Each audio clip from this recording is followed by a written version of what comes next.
Yo, what's up, Adrian? What up? You ready to go to the movies? Sure. Hold on. Let me just grab my phone. Alright.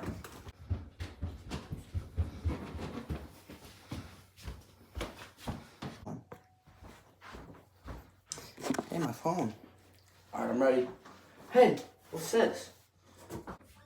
1930s broadcast? Action 1 News?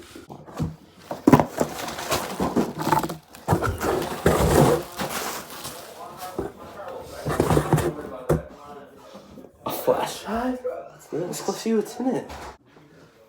Alright, let's see what's on this. Ooh.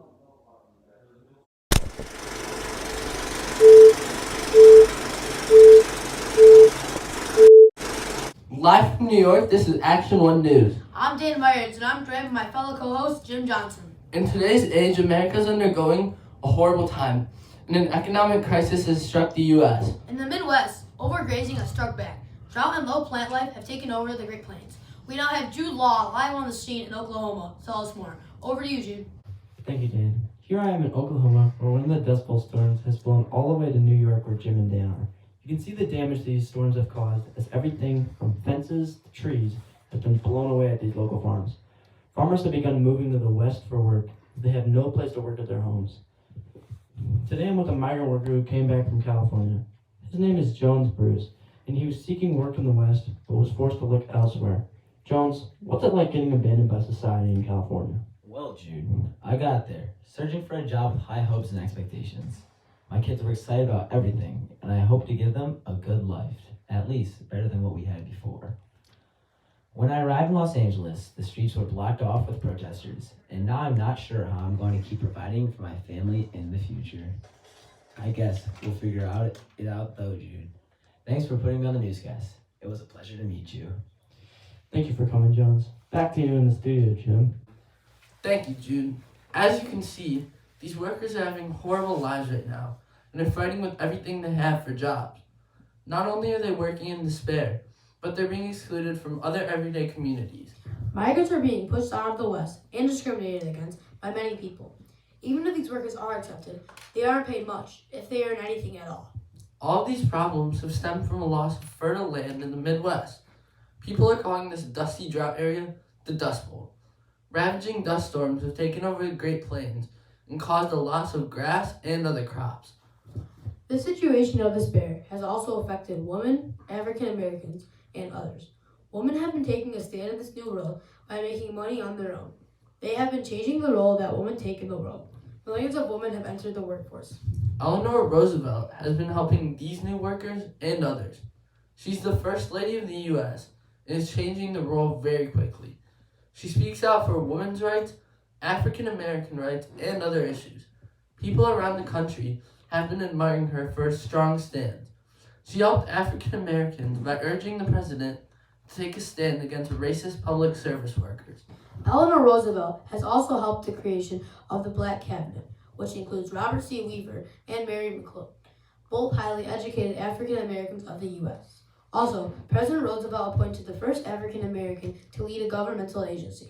This uprising in freedom has caused African American leaders to call on their people to get more freedom and gain back their rights. These civil rights movements have allowed African Americans to use their votes for higher level government jobs. African Americans have been gaining their rights for each other over the past couple of years. Among the African Americans, other Americans have been fighting for the civil rights. Just to name a few, Mexican Americans, Native Americans, and Asian Americans have been gaining their rights as well. Though Mexicans who are coming from a state of lost hope are being sent back to Mexico to try to make money for their families. We now have Anthony Houston live on the scene at one of these roundups. Anthony? Thanks, Dan. So here in the Southwest, Mexican Americans are being sent back to Mexico while trying to feed their families. Some of these Mexicans were even American citizens. It is said that there are about 400,000 Mexican Americans being sent back to Mexico at the moment. Though during good times, these Mexican Americans were encouraged to move north for work. Here I am with one of these Mexican Americans. His name is Jorge Hernandez. Here's Jorge. Yeah, thanks, Anthony. Up until a couple days ago, I was considered a U.S. citizen. Sadly, that changed as people had begun rounding up other Mexicans, as well as me and my family. For some unknown reason, we are all being sent back to Mexico. I'm now struggling to find a way to feed my family tomorrow, which is a depressing concept to think about. Hope no one else should have to go through what I'm going through. Thank you, Jorge, for taking your time out of your day to answer this. I know you're going through a lot right now, and you need to find a way to make money. I hope everything goes well for you and your family. Thanks, Anthony. It means a lot that people can hear my story. I've always wanted to express the hardships of different races. Maybe this story will change what people think of Mexicans. As you can see, there are tons of other people going through the same as Jorge. Each of them have a story of their own and are now being sent back to Mexico. Mexico, just because a company they have no control over is going through a bad time. Hopefully people can hear about all their stories. Back to you, Dan. Thanks, Anthony. But Mexicans aren't the only ones suffering from discrimination. Asian Americans and Native Americans are going through the same things. More on them in a second after this break. Nickel, nickel, to-doodle-la-da-da. Nickel, nickel, to-doodle-la-da-da. Pepsi-Cola hits the spot. 12 full ounces, that's a lot. Twice as much, just a nickel, two. Pepsi-Cola is a drink for you. Nickel, nickel, nickel, nickel, nickel, nickel, nickel, nickel, nickel. Pepsi-Cola is a drink for you.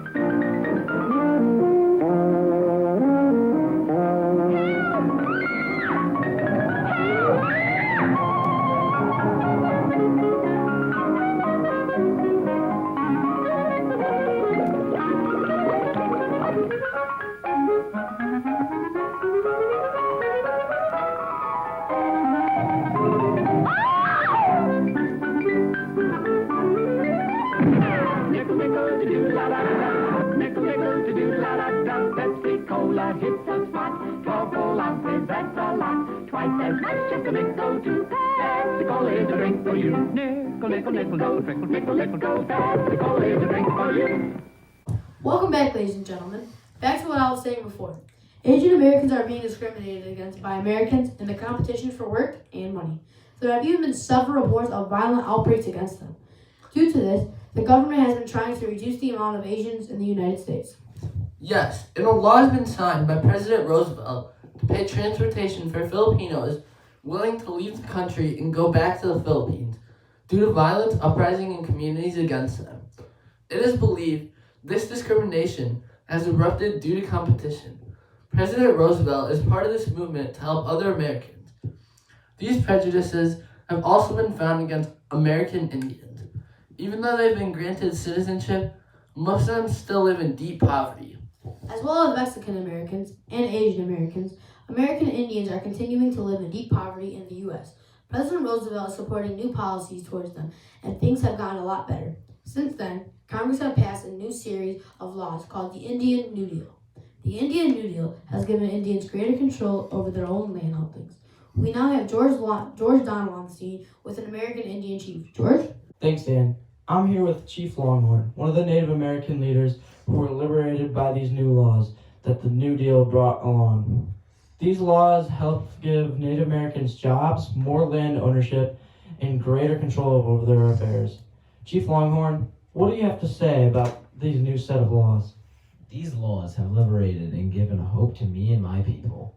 We have been in this country for over centuries, and today has shown that some people out there are helping us out of this crisis. We can finally be happy again and come back to our normal lives instead of being discriminated against by others like business owners, job holders, and even just average people. Finally, there is hope that we will make it out of this darkness, and I believe others will come out of this darkness as well. As you can see, many people have been brought a new light from these laws and shown them that people still care about these people. Chief, what do you think the future of your tribe will look like? I think that our tribe has a bright future in this country and will hopefully be able to make it out of these harsh times. With this new extra help from the government, I fully believe we have a chance in the new world. Thanks to American help, we are ready for a new generation. Well, Dan, I think you can just hear the spirit in his voice and how happy he is to have these new laws put into place. I think he knows that this will help him in the long run, even after the sadness. Back to you, Dan and Jim. Appreciate that, George. We're on to our last segment, literature and arts, going on right now during the Depression.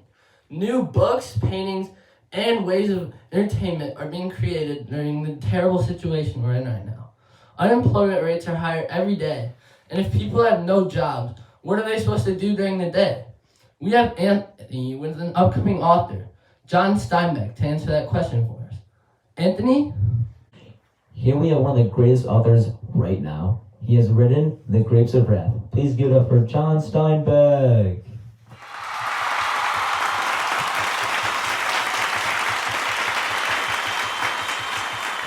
Now, John, your story depicts the harsh conditions the migrant workers are going through. It includes a family that is going through a rough time, moving to the West for work. Along the way, lots of characters die and the main characters run into a riot to keep Okies, people from Oklahoma migrating to the West out of California. John, do you think you have experienced the same amount of stress as the characters you write about? Yeah, Anthony. I think everyone is experiencing the same amount of stress. Who isn't stressed during these times? Anyway, I think a real question is if I inspired the story off of my own experience, which is not entirely true. While I did take some inspiration from my own experience, most of my story comes from gypsies and Midwestern workers coming to California. I talked with some of those workers and what they experienced compared to what I experienced. And their side of the story was way worse. Some of them lost their jobs, their money, and even their families. As you heard it yourself, these migrants workers are undergoing horrible times. Just like my co-worker's interviewee, Jones Bruce, these farmers and workers are undergoing a horrible time in the Depression. They are being blocked out and discriminated against. They are undergoing pain and inclusion from normal citizens. I think that John's book perfectly illustrates the pain that these workers are enduring. John, thank you for coming out onto the show. I know you're busy, but thank you for taking your time to come on our show. Thank you, Anthony. It was nice to meet with you and talk about my book. I put lots of time and effort into making this book seem like how people live, not how a book feels. So me and my coworker, Tom Collins, looked far and wide for this information, interviewing lots of these workers coming to the West. Thank you for allowing us to spread this word even further than possible, reaching audiences in the East and the West. Thank you for all the information on your topic, John. Back to you, Dan. Thank you, Anthony. As we know, books aren't the only things being created right now. Grant Wood, a painter who is on the rise, along with John Steinbeck, has just finished the painting, American Gothic. It pictures an Iowa farmer along with his daughter, and they both look skinny and prepared to survive anything they go through on their farmhouse. Yes, indeed they did, Dan. Here's the painting for all you viewers at home to get a peek. As well as writing books and paintings, people have been spending their times listening to several things on these new gadgets called radios. The wife and husband duo, George Burns and Gracie Allen, are grabbing the attention of virtually anyone who has a radio with their nighttime comedy shows. Daytime dramas are rising in popularity too, Jude. They have gotten the nickname soap operas, since many soap companies are sponsoring these shows. Last week, on Halloween, there was a broadcast based on the science fiction novel, The War of the Worlds. And the reporter, Orson Welles, reported the landing of invaders from all the planets. All the people that joined late thought it was a real newscast, which was really funny, especially since thousands of people ran into the streets trying to figure out how to avoid the Martian invasion that didn't even exist. Besides listening to the radio, people going to see movies are rising in popularity very quick. Movie makers are doing their best so that they can restore people's hope in the future through their movies. They're making them forget their worries and be engulfed in a story, at least for the duration of the movie. Some of the most popular ones at the moment are Snow White, Seven Dwarfs, The Wizard of Oz, and even Gone with the Wind. I've actually watched a few of these myself, and I'm not even gonna lie, I quite enjoyed those.